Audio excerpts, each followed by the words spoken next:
ಇದು ರನ್ಯಾ ರಾವ್ ಚಿನ್ನಚೋರಿಯ big breaking. Freedom ಟಿವಿಗೆ ಸಿಕ್ಕಿದೆ ಸ್ಫೋಟಕ ಮಾಹಿತಿ. ಬೃಹತ್ ಗೋಲ್ಡ್ ಸ್ಮಗ್ಲಿಂಗ್ ಕೇಸ್ಗೆ ಈಗ ಇಡಿ ಎಂಟ್ರಿ ಆಗಿರುವಂತಹದ್ದು. ರನ್ಯಾ ರಾವ್ ಅವರ ಐಷಾರಾಮಿ ಫ್ಲ್ಯಾಟ್ನಲ್ಲಿ ಇಡಿ ಅಧಿಕಾರಿಗಳು ಶೋಧ ಕಾರ್ಯವನ್ನು ಮಾಡ್ತಿರುವಂತಹದ್ದು. ಮಹತ್ವದ ದಾಖಲೆಗಳನ್ನು ಪರಿಶೀಲಿಸುತ್ತಿರುವಂತಹ ಇಡಿ ಅಧಿಕಾರಿಗಳು. ಫ್ರೀಡಮ್ ಟಿವಿ ವರದಿ ಬೆನ್ನಲ್ಲೇ ಎಚ್ಚೆತ್ತಂತಹ ಇಡಿ ಅಧಿಕಾರಿಗಳು. ಇಡಿ ಅಧಿಕಾರಿಗಳು ಈಗ ರನ್ಯಾ ರಾವ್ ಅವರಿಗೆ ಸೇರಿದಂತಹ ಫ್ಲ್ಯಾಟ್ನಲ್ಲಿ ಬೆಳಗ್ಗೆ ಸುಮಾರು 8 ಟೀಮ್ಗಳು, ಇಡಿ ಅಧಿಕಾರಿಗಳು 8 ಟೀಮ್ಗಳು 8 ಕಡೆ ದಾಳಿಯನ್ನು ಮಾಡಿ ನಿರಂತರವಾಗಿ ದಾಖಲಾತಿಗಳನ್ನು ಪರಿಶೀಲನೆ ಕೂಡ ಮಾಡ್ತಿರುವಂತಹದ್ದು. ನಿಮ್ಮ ಫ್ರೀಡಮ್ ಟಿವಿ ರನ್ಯಾ ರಾವ್ ಅವರಿಗೆ ಕುರಿತಾದಂತಹ ಒಂದು ಸ್ಫೋಟಕ ಸುದ್ದಿಯನ್ನು ಕೂಡ ಬಿತ್ತರ ಮಾಡಿತ್ತು. ಈ ನಟಿ ಹೇಗೆ ತನ್ನ ಕರಾಮತ್ತನ್ನು ತೋರಿಸ್ತಾ ಇದ್ರು, ಹೇಗೆ ಚಿನ್ನವನ್ನು ಕಳ್ಳತನ ಮಾಡ್ಕೊಂಬಂತಾ ಇದ್ರು, ಅಂದರೆ ಚಿನ್ನವನ್ನು ಸ್ಮಗ್ಲಿಂಗ್ ಮಾಡ್ತಾಯಿದ್ರು.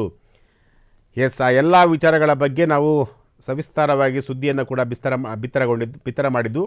ಈಗ ಇಡಿ ಅಧಿಕಾರಿಗಳು ರನ್ಯಾ ರಾವ್ ಅವರಿಗೆ ಕುರಿತಾದಂತಹ ಫ್ಲ್ಯಾಟ್ನಲ್ಲಿ ಈಗ ಶೋಧ ಕಾರ್ಯವನ್ನು ಮಾಡ್ತಿರುವಂಥದ್ದು. ಬೆಂಗಳೂರಿನ ಆರ್ಟಿ ನಗರದಲ್ಲಿರುವಂತಹ ಆ ಗುರೂಜಿ ಮನೆಯನ್ನು ಕೂಡ ಇಡಿ ಅಧಿಕಾರಿಗಳು ಶೋಧ ಮಾಡ್ತಿರುವಂಥದ್ದು. ಆ ಗುರೂಜಿ ಕೈವಾಡದ ಬಗ್ಗೆ ಮೊದಲು ವರದಿ ಮಾಡಿದ್ದೇ ಫ್ರೀಡಮ್ ಟಿವಿ. ಫ್ರೀಡಮ್ ಟಿವಿ ವರದಿ ಬೆನ್ನಲ್ಲೇ ರಂಗ ಪ್ರವೇಶಿಸಿದ ಇಡಿ ಅಧಿಕಾರಿಗಳು. ಇಡಿ ಎಂಟ್ರಿಯಿಂದ ಮತ್ತಷ್ಟು ಜನರಲ್ಲಿ ಹೆಚ್ಚಿದ ಆತಂಕ. ಪ್ರಭಾವಿ ರಾಜಕಾರಣಿಗಳ ಎದೆಯಲ್ಲಿ ಕೂಡ ಡವಡವ ಈಗ ಶುರುವಾಗಿರುವಂತಹದ್ದು. ಚಿನ್ನಚೋರಿಯ ಸೂತ್ರಧಾರ ಸ್ವಾಮೀಜಿ ಮನೆಯಲ್ಲೂ ಕೂಡ ಶೋಧ. ಬೆಂಗಳೂರಿನ ಆರ್ಟಿ ನಗರದಲ್ಲಿರುವಂತಹ ಆ ಗುರೂಜಿ ಮನೆ, ಆ ಗುರೂಜಿ ಕೈವಾಡದ ಬಗ್ಗೆ ಮೊದಲು ವರದಿ ಮಾಡಿದ್ದು ಫ್ರೀಡಮ್ ಟಿವಿ. ಫ್ರೀಡಮ್ ಟಿವಿ ವರದಿ ಬೆನ್ನಲ್ಲೇ ಇಡಿ ಅಧಿಕಾರಿಗಳು ಆ ಗುರೂಜಿ ಮನೆಯ ಮೇಲೆ ದಾಳಿಯನ್ನು ಮಾಡಿ ದಾಖಲಾತಿಗಳನ್ನು ಪರಿಶೀಲನೆ ಕೂಡ ಮಾಡ್ತಿರುವಂತಹದ್ದು. ಇಡಿ ಅಧಿಕಾರಿಗಳು ಎಂಟ್ರಿ ಆದ ತಕ್ಷಣ ಮತ್ತಷ್ಟು ರಾಜಕಾರಣಿಗಳಲ್ಲಿ ಈಗ ಢವಢವ ಶುರುವಾಗಿರುವಂತಹದ್ದು, ಭಯದ ವಾತಾವರಣ ಶುರುವಾಗಿರುವಂಥದ್ದು. ರನ್ಯಾ ರಾವ್ ಅವರ ಕೇಸ್ ಇದೆಯಲ್ಲ, ಇದು ಬಹಳ ತಿರುವುಗಳನ್ನು ಪಡೆದುಕೊಳ್ತಿರುವಂತಹ ಒಂದು ಕೇಸ್. ಈಗಾಗಲೇ ರನ್ಯಾ ರಾವ್ ಅವರನ್ನು ಜೈಲಿಗೆ ಕಳಿಸಿರುವಂತಹ ಪೊಲೀಸ್ ಅಧಿಕಾರಿಗಳು, ಈಗ ಇಡಿ ಅಧಿಕಾರಿಗಳು ಕೂಡ ಎಂಟ್ರಿ ಆಗಿರುವಂತಹದ್ದು. ಪ್ರಭಾವಿಗಳ ಕೈವಾಡದ ಬಗ್ಗೆಯೂ ವರದಿ ಮಾಡಿದಂತಹ ಫ್ರೀಡಮ್ ಟಿವಿ.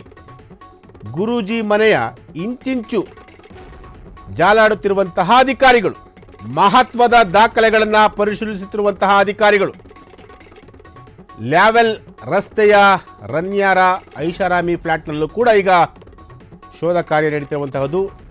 DRI ದಾಳಿ ವೇಳೆ ನಟಿಯ ಫ್ಲ್ಯಾಟ್ನಲ್ಲೇ 2 ಕೋಟಿ ಪತ್ತೆಯಾಗಿತ್ತು. ಇದೀಗ ಇಡಿ ಅಧಿಕಾರಿಗಳ ಎಂಟ್ರಿಯಿಂದ ಆರೋಪಿಗಳಲ್ಲಿ ಭಯ ಶುರುವಾಗಿರುವಂತಹದ್ದು. ರನ್ಯಾ ರಾವ್ ಅವರ ಪ್ರಕರಣವನ್ನು ಕಂಪ್ಲೀಟಾಗಿ ಒಂದು ಸಣ್ಣ ಸುದ್ದಿಯನ್ನು ಕೂಡ ಬಿಟ್ಟಿರಲಿಲ್ಲ. ರನ್ಯಾ ರಾವ್ ಅವರಿಗೆ ಕುರಿತಾದಂತಹ ಸುದ್ದಿಯನ್ನು, ಒಂದು ಸಣ್ಣ ಸುದ್ದಿಯನ್ನು ಕೂಡ ಬಿಟ್ಟಿರಲಿಲ್ಲ. ಅಷ್ಟರ ಮಟ್ಟಿಗೆ ನಿಮ್ಮ ಫ್ರೀಡಮ್ ಟಿವಿ ವರದಿಯನ್ನು ಪ್ರಸಾರ ಮಾಡಿತ್ತು. ಈಗಾಗಲೇ ಇಡಿ ಅಧಿಕಾರಿಗಳು ಈಗ ಎಂಟ್ರಿ ಕೊಟ್ಟಿರುವಂತಹದ್ದು. ರನ್ಯಾ ರಾವ್ ಅವ್ರ ಜೊತೆ ಆಪ್ತರಾಗಿದ್ದಂತಹ ಸ್ವಾಮೀಜಿ ಅವರ ಮನೆಯಲ್ಲೂ ಕೂಡ, ಆರ್ಟಿ ನಗರದಲ್ಲಿದ್ದ ಅವರ ಮನೆಯಲ್ಲೂ ಕೂಡ ಈಗ ದಾಳಿಯನ್ನು ಮಾಡಿರುವಂಥದ್ದು. ಹಲವು ದಾಖಲಾತಿಗಳನ್ನು ಈಗ ಪರಿಶೀಲನೆ ಕೂಡ ಮಾಡ್ತಿರುವಂಥದ್ದು ಸ್ವಾಮೀಜಿ ಅವರ ಮನೆಯಲ್ಲಿ. ಜೊತೆಗೆ ಇವರ ಜೊತೆ ಯಾವ್ಯಾವ ರಾಜಕಾರಣಿಗಳು ಲಿಂಕಲ್ಲಿದ್ದರು ಅವರೆಲ್ಲರಿಗೂ ಕೂಡ ಈಗ ಎದೆಯಲ್ಲಿ ಡವಡವ ಶುರುವಾಗಿರುವಂತಹದ್ದು.